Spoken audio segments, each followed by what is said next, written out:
ನೋಡಿ ಎಷ್ಟು ಚೆನ್ನಾಗಿ ಮಳೆ ಬರ್ತಾ ಇದೆ. ಇವತ್ತು ನಾನು ನುಗ್ಗೆ ಸೊಪ್ಪು ಹಾಕಿ ಅದಕ್ಕೆ ಮೊಟ್ಟೆ ಹಾಕಿ ಮೊಟ್ಟೆ ಪಲ್ಯ ಮಾಡೋಣ ಅಂತ ಅಂದ್ಕೊಳ್ತಾ ಇದ್ದೀನಿ. ಎಲ್ಲ ಸೊಪ್ಪೆಲ್ಲ ಕ್ಲೀನ್ ಮಾಡ್ಕೊಳ್ತಾ ಇದ್ದೀನಿ ಈಗ.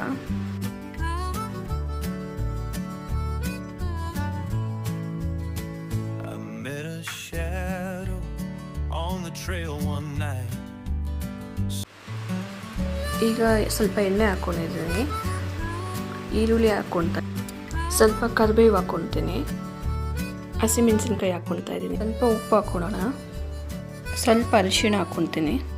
ಈಗ ಸೊಪ್ಪು ಹಾಕಿ ಸ್ವಲ್ಪ ಚೆನ್ನಾಗಿ ಮಿಕ್ಸ್ ಮಾಡಿಕೊಂಡು ಕ್ಲೋಸ್ ಮಾಡೋಣ ಬೇಯೋ ತನಕ.